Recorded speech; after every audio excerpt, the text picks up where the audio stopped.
സാറേ, അപ്പോൾ യോഗി ആദിത്യനാഥ് ഇപ്പോൾ മഹാരാഷ്ട്രയിൽ ഇലക്ഷൻ പ്രചരണത്തിൽ വളരെ വ്യാപൃതനായിട്ട് നടക്കുകയാണ്. അദ്ദേഹം ഷോളാപ്പൂർ വിസിറ്റ് ചെയ്തു, കോലാപ്പൂർ വിസിറ്റ് ചെയ്തു, സാംഗ്ലി വിസിറ്റ് ചെയ്തു. അവിടെയൊക്കെ അദ്ദേഹം കൂടുതലായിട്ട് സംസാരിച്ചത് കോൺഗ്രസ്സിനെ ആക്രമിക്കാൻ വേണ്ടിയിട്ടാണ്. ഒരു പ്രധാനമായിട്ടുള്ള കുറ്റം അവർ പോയിൻ്റ് ഔട്ട് ചെയ്തത് ശ്രീരാമൻ്റെ എക്സിസ്റ്റൻസ് അവർ അംഗീകരിച്ചിരുന്നില്ല കോൺഗ്രസ്സുകാർ പലരും. പക്ഷേ ഇപ്പോൾ രാഹുൽ ഗാന്ധിയും പെങ്ങളും സഹോദരിയും ഒക്കെ അവിടെ ശ്രീരാമൻ്റെ ടെമ്പിൾ വിസിറ്റ് ചെയ്യാനായിട്ടുള്ള ഉത്സാഹത്തിലാണ്. കുറേ ദിവസം ഈ ശ്രീരാമൻ്റെ ടെമ്പിൾ പണിതപ്പോൾ അതിനെ എതിർത്തവരാണ്. അപ്പോൾ ഇപ്പോൾ പക്ഷേ അവർക്ക് വലിയ ആവേശമായി എന്നാണ് യോഗി ആദിത്യനാഥ് പറഞ്ഞിരിക്കുന്നത്. പിന്നെ വേറൊരു കാര്യം, ഈ കൗ സ്ലോട്ടർ അതിനെ മഹത്വവൽക്കരിക്കാൻ കോൺഗ്രസ് ശ്രമിക്കുന്നു, അങ്ങനെ ഒരു ആരോപണം നടത്തിയിട്ടുണ്ട്. അങ്ങനെ പിന്നെ നക്സലൈറ്റ്സിനെയൊക്കെ പറ്റി, അപ്പം നക്സലൈറ്റ്സിനെ പറ്റി പറയുന്നത് എന്താണ് അദ്ദേഹം? നക്സലൈറ്റുകളുടെ പിന്നെ വ്യാപനവും അവരുടെ പ്രവർത്തനവും കഴിഞ്ഞ 10 വർഷത്തിനുള്ളിൽ ഫലപ്രദമായി തടയാൻ കേന്ദ്ര ഗവൺമെൻറ് കഴിഞ്ഞു. അതൊരു വിജയമാണ്. ഈ ടെററിസം ഇന്ത്യക്കകത്തുള്ള വിദേശ ശക്തികളുടെ സഹായത്തോടെ നടക്കുന്ന മാവോയിസ്റ്റ് നക്സലൈറ്റ് പ്രവർത്തനം ഇപ്പോൾ നാമമാത്രമാണ്. അത് അവർ പറയുന്നത് വെറുതെ പറയലല്ല, അതിൽ കുറച്ച് സത്യം ഉണ്ടെന്ന് തോന്നുന്നു അല്ലേ? തീർച്ചയായിട്ടും. അതേപോലെ ബോർഡറിനെ പറ്റിയും കുറേ borders formerly it was not safe, എപ്പോഴും ക്രോസ് ബോർഡർ ടെററിസം ഉണ്ടായിരുന്നു. Congress did practically nothing, precious little എന്നുള്ള രീതിയിലാണ് ചെയ്തിരുന്നത്. പക്ഷേ ആ കാര്യത്തിലും BJP ഇപ്പോൾ വളരെ മുന്നോട്ട് പോയിട്ടുണ്ട്. അവർ ക്രോസ് ബോർഡർ ടെററിസം ടാക്കിൾ ചെയ്യുന്നതിൽ സക്സസ്ഫുള്ളാണ് എന്നാണ് അദ്ദേഹം അവകാശപ്പെടുന്ന മറ്റൊരു കാര്യം. പിന്നെ അതേപോലെ ഇന്ന് ഇന്ത്യയിൽ എന്തെങ്കിലും ഒരു ടെററിസ്റ്റ് ആക്ടിവിറ്റി നടത്തി കഴിഞ്ഞാൽ അതിന് പാകിസ്ഥാൻ എക്സ്പ്ലനേഷൻ നൽകിയേ തീരൂ, അല്ലെങ്കിൽ ഇന്ത്യയുടെ ഭാഗത്തു നിന്ന് നടപടികൾ ഉണ്ടാകും എന്നാണ് അദ്ദേഹം അവകാശപ്പെട്ടിരിക്കുന്നത്. പിന്നെ അതേപോലെ തന്നെ അദ്ദേഹം ഇൻഹെറിറ്റഡ് ടാക്സിനെ പറ്റി ഒരു അഭിപ്രായം അതും പറഞ്ഞിട്ടുണ്ടെന്ന്. അത് എങ്ങനെയാണ് നമുക്ക് അത് പിന്നെ വളരെ പ്രാകൃതമായൊരു നികുതി നിർദ്ദേശമാണ് ഇത്. ഔറംഗസീബിൻ്റെ കാലത്തെ ജസിയ, അതായത് മുസ്ലിം അല്ലാത്തവർ നൽകേണ്ട നികുതി സമ്പ്രദായമായിരുന്നു. നോൺ മുസ്ലിംസിന് വേണ്ടി ഔറംഗസീബ് മുഗൾ സാമ്രാജ്യകാലത്ത് നടപ്പാക്കിയ നികുതി നിർദ്ദേശമാണ് കോൺഗ്രസിൻ്റെ പ്രകടന പത്രികയിലുള്ള ഇൻഹെറിറ്റൻസ് ടാക്സ്. അതാണ് പറഞ്ഞിരുന്നത്. അതിനെ അന്ന് ഔറംഗസീബ് വിളിച്ച വാക്കാണ് ജസിയ. ഇപ്പോൾ ജസിയ തിരിച്ചു കൊണ്ടുവരികയാണ് കോൺഗ്രസിൻ്റെ ലക്ഷ്യം എന്ന് ആദിത്യനാഥ് പരിഹസിക്കുകയായിരുന്നു. അതെ. പിന്നെ ആ പ്രസംഗത്തിൽ എന്തോ ഷോയിങ് ദി അതർ ചീക്ക് എന്ന് പറഞ്ഞിട്ട് പാകിസ്ഥാൻ ഇങ്ങോട്ട് ആക്രമിക്കുമ്പോൾ കോൺഗ്രസിന്റെ പോളിസി നമ്മൾ മറ്റേ ഗാന്ധിയൻ അതിനെയും പരിഹസിച്ചിട്ടുണ്ട്. അപ്പോൾ തോമസ് സാറേ, ഈ UP മുഖ്യമന്ത്രി യോഗി ആദിത്യനാഥിൻ്റെ മഹാരാഷ്ട്രയിലേക്ക് ഇലക്ഷൻ പര്യടന വേളയിലെ പ്രസംഗങ്ങളെല്ലാം ഇന്ന് നമ്മൾ അത് പിന്നെ റിപ്പോർട്ട് ചെയ്തു വന്നിട്ടുണ്ട്. അതിൽ പറഞ്ഞിരിക്കുന്ന കാര്യങ്ങൾ അതിശക്തമായ ആക്രമണമാണ് കോൺഗ്രസ് നേതൃത്വത്തിനെതിരെ അദ്ദേഹം ഉന്നയിച്ചിരിക്കുന്നത്. ഗുരുതരമായ ഒരു ആരോപണം. അതിലേറ്റവും പ്രധാനമാണെന്ന് എനിക്ക് തോന്നിയ കാരണം ഒരു കാര്യം, ഇന്ത്യയെ ഇസ്ലാമൈസ് ചെയ്ത് രണ്ടായി വീണ്ടും ഒരു സെക്കൻഡ് പാർട്ടീഷൻ ആണ് കോൺഗ്രസിൻ്റെ ലക്ഷ്യം. അതിനുള്ള ശ്രമമാണ് അവർ നടത്തുന്നത്. അപ്പോൾ ഇന്ത്യയിലെ ഇസ്ലാം തീവ്രവാദികളുടേതും അല്ലാത്തവരുടേതുമായ ഒരു പ്രദേശം ക്രിയേറ്റ് ചെയ്തിട്ട് വീണ്ടും ഇന്ത്യയെ മുറിക്കുക എന്ന ഒരു സമീപനവുമായിട്ടാണ് കോൺഗ്രസ് പോകുന്നത്. അതിനവർ പറയുന്ന കാര്യങ്ങളെല്ലാം എണ്ണി നിരത്തിക്കൊണ്ടായിരുന്നു ആദിത്യനാഥിൻ്റെ കഴിഞ്ഞ ദിവസത്തെ മഹാരാഷ്ട്രയിലെ പ്രസംഗം. മഹാരാഷ്ട്ര മെയ് 7-ാം തീയതി 3ാം ഫേസ് വോട്ടെടുപ്പ് നേരിടാൻ പോകുന്ന ഒരു മണ്ഡലമാണ്. അവിടെ അദ്ദേഹം സാർ പറഞ്ഞതുപോലെ സാംഗ്ലി, കോലാപ്പൂർ, സോലാപ്പൂർ തുടങ്ങിയ പ്രദേശങ്ങളിൽ 3 പാർലമെൻറ്റ് മണ്ഡലങ്ങളിലായിരുന്നു മുഖ്യമായി ഈ പ്രസംഗം. ഈ പ്രസംഗത്തിലെല്ലാം അദ്ദേഹം ആവർത്തിച്ചൊരു പ്രധാന പോയിൻ്റ് ഇതാണ്: ഇന്ത്യ വീണ്ടും ഒരു വിഭജനത്തിലേക്ക് പോവുകയാണോ എന്ന് സംശയിക്കണം.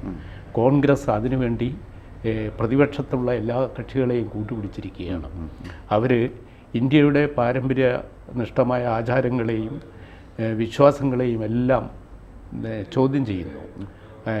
ഇവിടെ അയോധ്യയിൽ ക്ഷേത്രം ഉണ്ടാക്കിയാൽ രക്തപ്പുഴ ഒഴുകും എന്ന് പറഞ്ഞിരുന്നവർ ഇപ്പോൾ ക്ഷേത്രം ഒരു രക്തച്ചൊരിച്ചിലും ഇല്ലാതെ ഉണ്ടായിക്കഴിഞ്ഞു.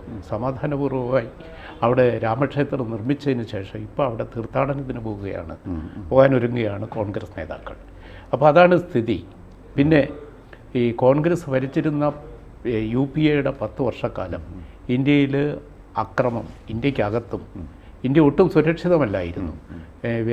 എല്ലാ അതിർത്തി പ്രദേശങ്ങളിലൂടെ നുഴഞ്ഞുകയറ്റം ഉണ്ടായിരുന്നു, ഭീകരപ്രവർത്തനമുണ്ടായിരുന്നു, കാശ്മീരിൽ സ്വച്ഛതയില്ലായിരുന്നു, ബോംബെ ആക്രമണം ഉണ്ടായി.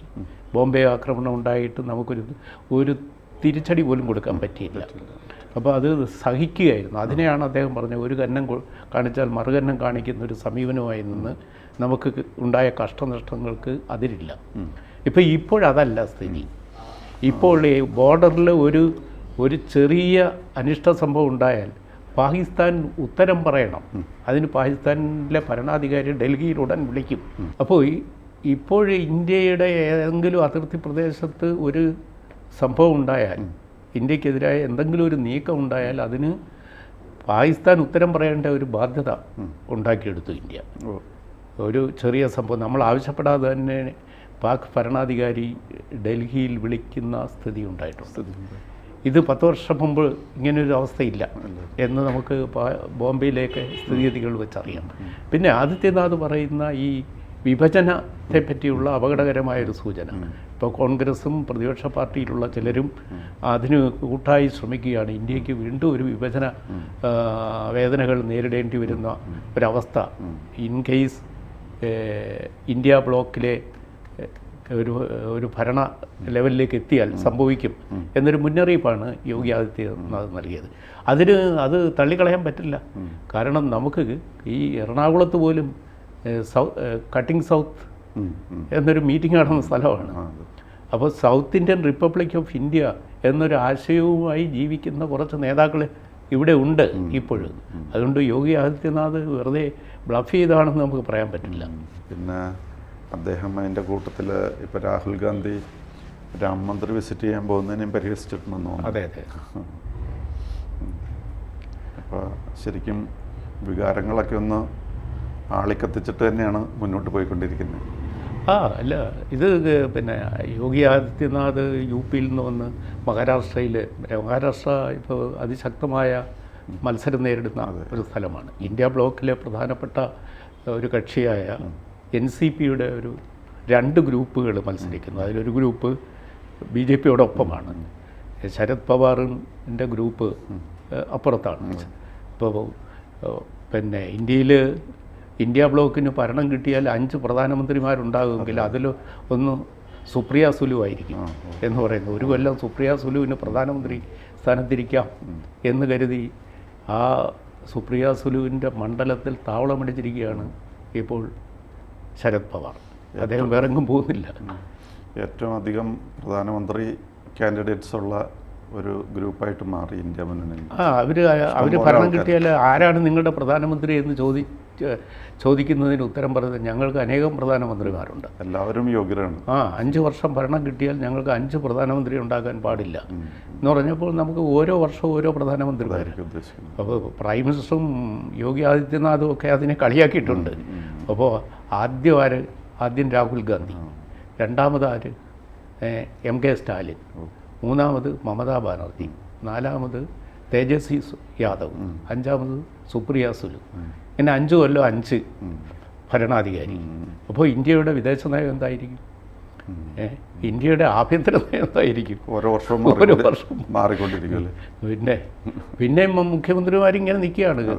തിരുവനന്തപുരത്തുള്ള ഒരാൾക്കും മോഹമുണ്ടെന്നാണ് കേട്ടത്. അപ്പോൾ ഈ തരത്തിൽ പരിഹാസ്യം നിറഞ്ഞ ഒരു പൊളിറ്റിക്കൽ സർക്കസാണ് ഇന്ത്യ ബ്ലോക്ക് എന്ന പേരിൽ ഇപ്പോൾ രാജ്യത്ത് നടന്നുകൊണ്ടിരിക്കുന്നത്. ഇവർക്കെങ്ങാനും കേന്ദ്രത്തിൽ അധികാരം കിട്ടുന്ന ഒരവസ്ഥയുണ്ടായാൽ ഈ രാജ്യത്തിൻ്റെ 140 കോടി ജനങ്ങളുടെ ഭാഗധേയം എന്തായിരിക്കും? അവരുടെ ഒരു അധോഗതി ആലോചിച്ച് നോക്കുക. ഏതായാലും അങ്ങനെ വരാതിരിക്കട്ടെ എന്ന് നമുക്ക് പ്രാർത്ഥിക്കാം. മറ്റൊരു കാര്യം, യോഗി ആദിത്യനാഥ് അമേനെ വളരെ ശാന്തനായി സംസാരിക്കുന്ന ഒരാളാണ്. അദ്ദേഹം ഇത്രയും രൂക്ഷമായ ഭാഷയിൽ പ്രതിപക്ഷത്തെ ആക്രമിച്ച് ഈ തെരഞ്ഞെടുപ്പ് പ്രസംഗവേദികളിലൊന്നും നമ്മൾ കേട്ടിട്ടില്ല. അപ്പോൾ ഇത് വളരെ ശ്രദ്ധേയമായ നിരീക്ഷണങ്ങളും അഭിപ്രായങ്ങളുമാണ് അദ്ദേഹം നടത്തിയത്. ഇത് കോൺഗ്രസ്സിന് എൻ്റെ നെഞ്ചത്ത് തറയ്ക്കുന്ന ആരോപണങ്ങളുമായിരുന്നു. ഈ കോൺഗ്രസ് രാമൻ്റെ എക്സിസ്റ്റൻസ് തന്നെ ചോദ്യം ചെയ്തു പണ്ട് കാലത്ത് എന്ന് പറഞ്ഞിട്ട് അങ്ങനെ ഒരു ആരോപണം കൂടി പറഞ്ഞിട്ടുണ്ടെന്ന്. അതെ അതെ, രാമൻ മിത്താണോ യാഥാർത്ഥ്യമാണോ എന്ന തർക്കം കോൺഗ്രസും പ്രതിപക്ഷത്തുള്ള എല്ലാ കക്ഷികളും ഉന്നയിച്ചത്. രാമജന്മഭൂമി എന്ന് പറയുന്നത് വാൽമീകിയുടെ ഹൃദയമാണ്, വാൽമീകിയുടെ ചിന്തയിലും മനസ്സിലും ജനിച്ച ആളാണ്, അല്ല അയോധ്യയിലൊന്നും അല്ല.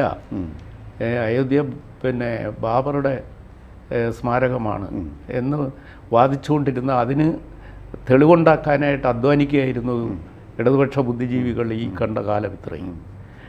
കൃത്രിമ തെളിവുകൾ അവിടുന്നും ഇവിടുന്നുമൊക്കെ ചരിത്ര പണ്ഡിതന്മാരെന്ന പേരിൽ ചിലർ കൊണ്ടുവന്ന് സ്ഥാപിക്കുകയും അതൊക്കെ കള്ളത്തെളിവുകളാണെന്ന് കാർബൺ ടെസ്റ്റിലൂടെ തെളിയിക്കുകയും ചെയ്തു.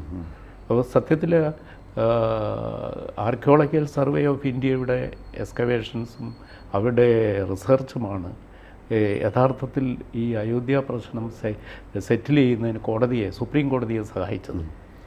സുപ്രീം കോടതി ആ വസ്തുതകളുടെ അടിസ്ഥാനത്തിൽ നടത്തിയ ചരിത്രപരമായ വിധിയാണ് അവിടെ ഇപ്പോൾ ക്ഷേത്രം ഉയർന്നു വരാൻ കാരണം. ആ യാഥാർത്ഥ്യം ഇപ്പോൾ അവസാന നിമിഷമെങ്കിലും കോൺഗ്രസ്സിന് അംഗീകരിക്കേണ്ടി വന്നു എന്നതാണ് ഇപ്പോഴത്തെ വസ്തുത.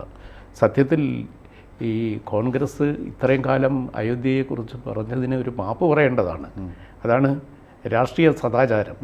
ഏതായാലും നമ്മുടെ രാഷ്ട്രീയത്തിൽ നിന്ന് അത്തരം സദാചാര മൂല്യങ്ങളൊന്നും പ്രതീക്ഷിക്കേണ്ടല്ല. കൂട്ടത്തിൽ യോഗി ആദിത്യനാഥ് വേറൊരു സങ്കടവും കൂടി പറഞ്ഞിട്ടുണ്ട്. ഹിന്ദു ടെററിസം എന്നുള്ള വാക്ക് കോൺഗ്രസ് ഇൻട്രൊഡ്യൂസ് ചെയ്താണെന്ന്. അതെ അതെ അതെ, അതാണ് ഇന്ത്യക്ക് വീണ്ടും ഒരു വിഭജന ഭീഷണി നിലനിൽക്കുന്നു എന്ന് പറഞ്ഞതിൻ്റെ തൊട്ടടുത്ത് അദ്ദേഹം പറഞ്ഞത്.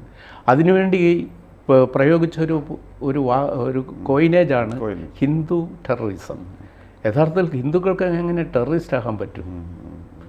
ഹിന്ദുവിലെ ഏത് തത്വചിന്താപ്രകാരമാണ് ഹിന്ദു ടെററിസ്റ്റ് ആകുന്നത്? വസുദൈവ കുടുംബകം എന്നും ലോകാസമസ്ത സുഖിനോ ഭവന്തു എന്നും പ്രാർത്ഥിക്കുന്ന ഒരു സംസ്കാരത്തിന് എവിടെയാണ് അന്യമതക്കാരനെ കൊല്ലണം എന്ന് പറയുക? അപ്പോൾ ഹിന്ദു എന്നെങ്കിലും കൊല്ലുന്നതിനെ ന്യായീകരിക്കുന്ന ഒരു ശാസ്ത്രമോ വ്യവസ്ഥയോ വിശ്വാസവുമോ അല്ല. അപ്പോൾ അത് വിവരക്കേടുകൊണ്ട് ഇപ്പോഴും പലരും ആവർത്തിക്കുന്നുണ്ട്. അതിനും ഹിന്ദു ടെററിസം എന്ന വാക്ക് കോയിൻ ചെയ്തതിന് ഒരു ദുരുദ്ദേശമുണ്ട്, രാഷ്ട്രീയ ദുരുദ്ദേശമുണ്ട് എന്ന് പ്രസംഗത്തിൽ യോഗി ആദിത്യനാഥ് സൂചിപ്പിക്കുന്നുണ്ട്. കൂടുതൽ വാർത്തകളും വിശേഷങ്ങളും നിങ്ങളിലേക്ക് എത്താൻ ABC മലയാളം സബ്സ്ക്രൈബ് ചെയ്യുക, ബെൽ ബട്ടണും അമർത്തുക.